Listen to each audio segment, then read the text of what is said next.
Olá, leitores da Bíblia, bem-vindos ao dia 58. Eu sou a Tati Camargo, do Mulheres com Fé, e juntos estamos lendo a Bíblia em um ano com apenas 15 minutos por dia. Hoje eu vou ler para vocês números dos capítulos 8 até o capítulo 10. Mas antes, vamos fazer a nossa oração. Senhor, muito obrigado por mais uma oportunidade de estar na Tua presença. Obrigado por ter essa oportunidade de aprender mais sobre a Tua natureza, sobre como o Senhor gosta de se relacionar conosco. Obrigada, Senhor, pelo Teu Espírito Santo estar nos revelando a Tua vontade para nós. Continue nos dando sabedoria, conhecimento e compreensão, que possamos aprender algo novo sobre Você, como nós nunca soubemos antes, que a tua boa mão nos direcione para o caminho correto das nossas vidas e que o Senhor nos perdoe caso a gente tenha pensado algo errado, entendido errado sobre a Tua palavra, que Teu Espírito Santo possa trazer luz, revelação e esperamos, Pai, que o Senhor converse conosco nesta leitura. Em nome de Jesus. Amém. Números, capítulo 8. A preparação das lâmpadas do candelabro. Disse também o Senhor a Moisés: diga o seguinte a Arão: quando você preparar as 7 lâmpadas, essas deverão iluminar as áreas da frente do candelabro. Arão assim fez, dispôs as lâmpadas de modo que estivessem voltadas para a frente do candelabro, como o Senhor tinha ordenado a Moisés. O candelabro foi feito de ouro batido, do pedestal às flores, conforme o modelo que o Senhor tinha mostrado a Moisés. A consagração dos levitas. O Senhor disse a Moisés: separe os levitas do meio dos israelitas e purifique-os. A purificação deles será assim: você aspergirá a água da purificação sobre eles, fará com que rapem o corpo todo e lavem as roupas para que se purifiquem. Depois eles trarão um novilho como oferta de cereal da melhor farinha amassada com óleo, e você trará um segundo novilho como oferta pelo pecado. Você levará os levitas para a frente da tenda do encontro e reunirá toda a comunidade de Israel. Levará os levitas à presença do Senhor e os israelitas imporão as mãos sobre eles. Arão apresentará os levitas ao Senhor como oferta ritualmente movida da parte dos israelitas. Eles serão dedicados ao trabalho do Senhor. Depois que os levitas impuserem as mãos sobre a cabeça dos novilhos, você oferecerá um novilho como oferta pelo pecado e o outro como holocausto ao Senhor, para fazer propiciação pelos levitas. Disponha os levitas em frente de Arão e dos filhos dele e apresente-os como oferta movida ao Senhor. Dessa maneira, você separará os levitas do meio dos israelitas, e os levitas serão meus. Depois que você purificar os levitas e os apresentar como oferta movida, eles entrarão na tenda do encontro para ministrar. Eles são os israelitas que deverão ser inteiramente dedicados a mim. Eu os separarei para serem meus em lugar dos primogênitos, do primeiro filho homem de cada mulher israelita. Todo primogênito em Israel, entre os homens, entre os rebanhos, é meu. Eu os separei para mim quando feri todos os primogênitos do Egito. E escolhi os levitas em lugar de todos os primogênitos em Israel. Dentre todos os israelitas, dediquei os levitas como dádivas a Arão e a seus filhos.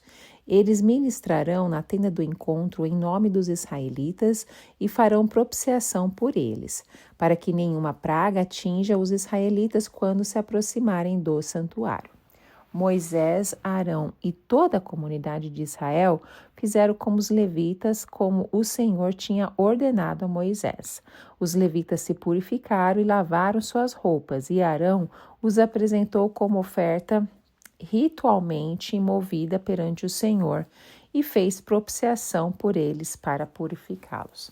Depois disso, os levitas passaram a ministrar na tenda do encontro sob a supervisão de Arão e dos seus filhos. Fizeram com os levitas como o Senhor tinha ordenado a Moisés. O Senhor disse ainda a Moisés: isto diz respeito aos levitas, os homens de 25 anos para cima, aptos para servir. Tomarão parte do trabalho que se faz na tenda do encontro, mas aos 50 anos deverão afastar-se do serviço regular e nele não mais trabalharão. Poderão ajudar seus companheiros de ofício na responsabilidade de cuidar da tenda do encontro, mas eles mesmos não deverão fazer o trabalho. Assim você designará as responsabilidades dos levitas. Números capítulo 9. A celebração da Páscoa.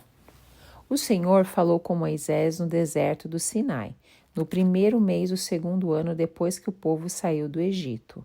Ele disse: os israelitas devem celebrar a Páscoa na ocasião própria. Celebrem-na no tempo determinado, ao pôr do sol do 14º dia deste mês, de acordo com todas as suas leis e ordenanças. Então Moisés ordenou aos israelitas que celebrassem a Páscoa. Eles a celebraram no deserto do Sinai, ao pôr do sol do 14º dia do primeiro mês. Os israelitas fizeram tudo conforme o Senhor tinha ordenado a Moisés, mas alguns deles não puderam celebrar a Páscoa naquele dia, porque se haviam tornado impuros por terem tocado num cadáver. Por isso procuraram Moisés e Arão naquele mesmo dia e disseram a Moisés: nós nos tornamos impuros por termos tocado num cadáver. Mas por que deveríamos ser impedidos de apresentar a nossa oferta ao Senhor na ocasião própria como os demais israelitas? Moisés respondeu-lhes: esperem até que eu saiba o que o Senhor ordena a respeito de vocês. Então o Senhor disse a Moisés: diga o seguinte aos israelitas: quando algum de vocês ou dos seus descendentes se tornar impuro por tocar algum cadáver ou estiver distante por motivo de viagem, ainda assim poderá celebrar a Páscoa do Senhor. Deverão celebrá-la no 14º dia do segundo mês, ao pôr do sol. Comerão o cordeiro com pães sem fermento e com ervas amargas. Não deixarão sobrar nada até o amanhecer, e não quebrarão nenhum osso do cordeiro. Quando a celebrarem, obedeçam a todas as leis da Páscoa. Se, porém, o homem estiver puro e não estiver distante por motivo de viagem e ainda assim não celebrar a Páscoa, ele será eliminado do meio do seu povo, porque não apresentou a oferta do Senhor na ocasião própria. Ele sofrerá as consequências do seu pecado. Um estrangeiro residente entre vocês que queira celebrar a Páscoa do Senhor deverá fazê-lo de acordo com as leis e ordenanças da Páscoa. Vocês terão as mesmas leis para o estrangeiro e para o natural da terra. A nuvem sobre o tabernáculo. No dia em que foi armado o tabernáculo, a tenda que guarda as tábuas da aliança, a nuvem o cobriu, desde o entardecer até o amanhecer. A nuvem por cima do tabernáculo tinha a aparência de fogo. Era assim que sempre acontecia. De dia a nuvem o cobria e de noite tinha aparência de fogo.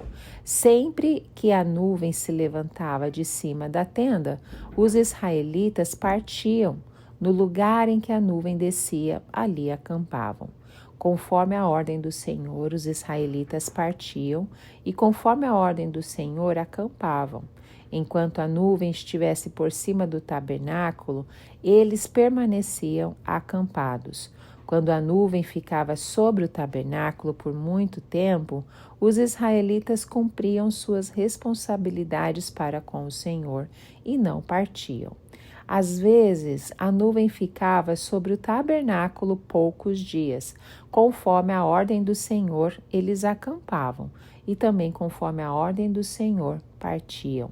Outras vezes, a nuvem permanecia somente desde o entardecer até o amanhecer, e quando se levantava pela manhã, eles partiam.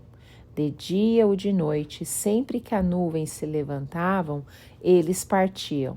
Quer a nuvem ficasse sobre o tabernáculo 2 dias, quer um mês, Quer mais tempo, os israelitas permaneciam no acampamento e não partiam. Mas quando ela se levantava, partiam. Conforme a ordem do Senhor, acampavam, e conforme a ordem do Senhor, partiam. Nesse meio tempo, cumpriam suas responsabilidades para com o Senhor, de acordo com as suas ordens anunciadas por Moisés. Números capítulo 10. As cornetas de prata. O Senhor disse a Moisés: faça 2 cornetas de prata batida, a fim de usá-las para reunir a comunidade e para dar aos acampamentos o sinal para partirem. Quando as 2 cornetas tocarem, a comunidade inteira se reunirá diante de você, à entrada da tenda do encontro. Se apenas uma tocar, os líderes, chefes dos clãs de Israel, se reunirão diante de você. Quando a corneta der um toque de alerta, as tribos acampadas a leste deverão partir. Ao som do segundo toque, os acampamentos do lado sul partirão. O toque de alerta será o sinal para partir. Para reunir a assembleia, faça soar as cornetas, mas não com o mesmo toque. Os filhos de Arão, os sacerdotes, tocarão as cornetas. Este é um decreto perpétuo para vocês e para suas gerações. Quando em sua terra vocês entrarem em guerra contra um adversário que os esteja oprimindo, toquem as cornetas. E o Senhor, o Deus de vocês, se lembrará de vocês e os libertará dos seus inimigos. Também em seus dias festivos, nas festas fixas e no primeiro dia de cada mês, vocês deverão tocar as cornetas por ocasião dos seus holocaustos e das suas ofertas de comunhão, e elas serão memorial em favor de vocês perante o seu Deus. Eu sou o Senhor, o Deus de vocês. Os israelitas partem do Sinai. No 20º dia do 2º mês do 2º ano, a nuvem se levantou de cima do tabernáculo que guarda as tábuas da aliança. Então os israelitas partiram do deserto do Sinai e viajaram por etapas, até que a nuvem pousou no deserto de Parã. Assim partiram pela primeira vez, conforme a ordem do Senhor anunciada por Moisés. Os exércitos do acampamento de Judá partiram primeiro, junto à sua bandeira. Naasson, filho de Aminadab, estava no comando. Natanael, filho de Zuar, comandava os exércitos da tribo de Isacar. E Eliabe, filho de Elon, chefiava os exércitos da tribo de Zebulon. Quando o tabernáculo era desmontado, os gersonitas e os meraritas o carregavam e partiam. Os exércitos do acampamento de Ruben partiram em seguida, junto à sua bandeira. Elisur, filho de Sedeur, estava no comando. Selumiel, filho de Zurizadai, comandava os exércitos da tribo de Simeão. E Eliasaf, filho de Deuel, chefiava os exércitos da tribo de Gade. Então os coatitas partiam carregando as coisas sagradas. Antes que eles chegassem, o tabernáculo já deveria estar armado. Os exércitos do acampamento de Efraim partiram em seguida, junto à sua bandeira. Elisama, filho de Amiúde, estava no comando. Gamaliel, filho de Pedazur, comandava os exércitos da tribo de Manassés. E Abidã, filho de Gideone, os exércitos da tribo de Benjamim. Finalmente partiram os exércitos do acampamento de Dan, junto à sua bandeira, como retaguarda para todos os acampamentos. Aiser, filho de Amizadai, estava no comando. Pagiel, filho de Ocrã, comandava os exércitos da tribo de Azer. E Aira, filho de Enã, a divisão da tribo de Naphtali. Essa era a ordem que os exércitos israelitas seguiam quando se punham em marcha. Então Moisés disse a Robabe, filho do midianita Reuel, sogro de Moisés: estamos partindo para o lugar a respeito do qual o Senhor disse: eu o darei a vocês. venha conosco e os trataremos bem, pois o Senhor prometeu boas coisas para Israel. Ele respondeu: Não, não irei. Voltarei para minha terra e para o meu povo. Moisés, porém, disse: Por favor, não nos deixe. Você sabe onde devemos acampar no deserto e pode ser o nosso guia. Se vier conosco, partilharemos com você todas as coisas boas que o Senhor nos der. Então eles partiram no monte do Senhor e viajaram 3 dias. A arca da aliança do Senhor foi à frente deles durante aqueles 3 dias para encontrar um lugar para descansarem. A nuvem do Senhor estava sobre eles de dia, sempre que partiam de um acampamento. Sempre que a arca partia, Moisés dizia: Levanta-te, ó Senhor, sejam espalhados os teus inimigos e fujam de diante de ti os teus adversários. Sempre que a arca parava, ele dizia: Volta, ó Senhor, para os incontáveis milhares de Israel. Amém. Imagine o cenário: um deserto, e diante dele o povo de Israel acampado sobre o tabernáculo, majestoso tabernáculo, que servia como centro espiritual e organizacional também da sua comunidade. E é neste contexto que nós somos apresentados nesses capítulos, né?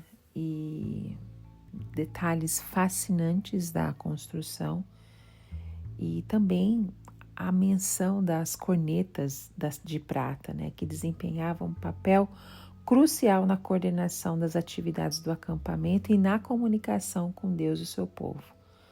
Então essas cornetas eram símbolos da presença de Deus e nos mostrava também a importância da obediência e da unidade na jornada do povo de Israel.